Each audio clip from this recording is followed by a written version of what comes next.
Hay un cambio, uno fundamental y casi invisible, que está ocurriendo ahora mismo en la medicina moderna. Es un alejamiento, un distanciamiento del lugar más importante de todos, la cabecera del paciente. En este análisis vamos a explorar exactamente eso, por qué está pasando y, sobre todo, qué podemos hacer para volver a conectar. 13%. Así, a secas, es solo un número. Pero créanme, detrás de estas cifras se esconde una de las transformaciones más preocupantes de la medicina actual. La pregunta es, ¿qué representa exactamente este 13%? Bueno, pues ahí está. Representa el poquísimo tiempo de contacto directo que los futuros médicos tienen con las personas que necesitan su ayuda. Es una cifra impactante, ¿no? Y es el epicentro de un problema cada vez mayor, la desaparición de la visita médica a pie de cama. Vamos a profundizar en esto, en lo que podríamos llamar un arte en extinción. Porque no se trata de un simple cambio de rutina, para nada. Es una transformación de raíz en cómo se practica y se enseña la medicina. Y claro, esto nos lleva a preguntarnos, ¿y qué más da? ¿Cuáles son las consecuencias reales de este alejamiento? Pues el impacto es mucho, pero mucho más grande y a veces más peligroso de lo que uno podría imaginar. Lo que vemos es una auténtica cascada de efectos negativos. Empieza con errores de diagnóstico, que pueden tener consecuencias gravísimas, y sigue con un aumento en los costos de salud porque se piden pruebas y más pruebas, a veces innecesarias. Pero el golpe va más allá de lo clínico, ¿eh? Esto erosiona el lado humano de la medicina. Genera menos empatía, provoca que los médicos estén agotados, quemados y que la relación con el paciente se vuelva cada vez más frágil. Incluso termina por agrandar las desigualdades que ya existen en el sistema. Y si nos preguntamos cuál es la causa número 1 de estos errores, bueno, la respuesta es sorprendente. Más de la mitad de los fallos de diagnóstico se deben a no haber hecho una buena historia clínica, o sea, no haber escuchado bien al paciente, y a errores en la exploración física. Y aquí está el punto clave. Estas son precisamente las habilidades que se pierden cuando el médico se aleja de la cama del paciente. Y aquí es donde vemos el problema sistémico. Es un círculo vicioso. Como estas habilidades se usan menos, se valoran menos. Y como se valoran menos, se enseñan menos. Los nuevos médicos no se sienten seguros practicándolas, así que confían más en la tecnología.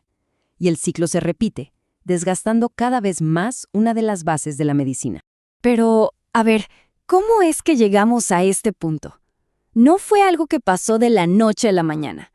Fue más bien una migración lenta, gradual, casi sin que nos diéramos cuenta, que nos fue alejando del paciente. Si miramos hacia atrás, a principios del siglo XX, grandes médicos como Sir William Osler decían que la medicina se aprendía ahí, junto al paciente, observando y escuchando. Pero a mediados de siglo, la tecnología empezó a mover el foco hacia el laboratorio y la radiología. Y ya en nuestro siglo, la historia clínica electrónica y la presión por ser más productivos han hecho que el tiempo frente a una pantalla valga, aparentemente, más que el tiempo cara a cara. Y esto ha creado un fenómeno fascinante y a la vez muy peligroso: la existencia de dos pacientes. Por un lado, está el paciente real, la persona de carne y hueso que está en la cama. Y por otro lado, tenemos al paciente, que es como su avatar digital en la pantalla. Y cada vez más, la atención se centra en este último, en sus datos, en sus gráficos, y a menudo es a expensas de la persona real. La buena noticia es que este declive no tiene por qué ser permanente.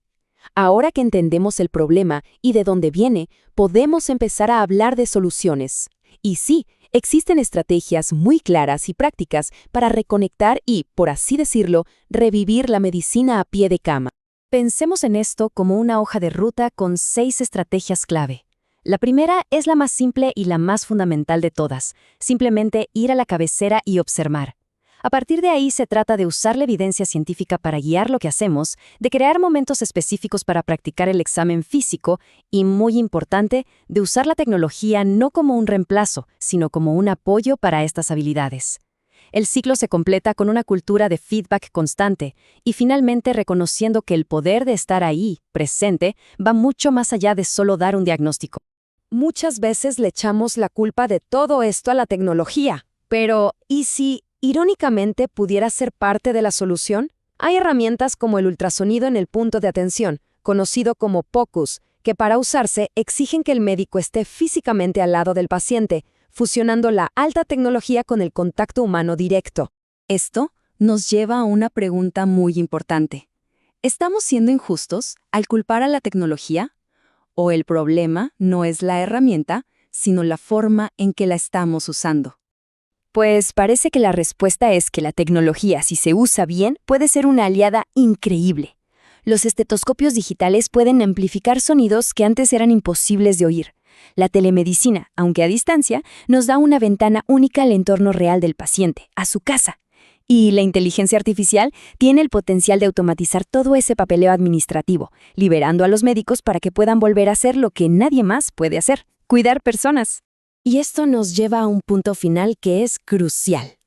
Volver a la cabecera del paciente no se trata solo de hacer mejores diagnósticos, se trata de algo mucho, mucho más profundo.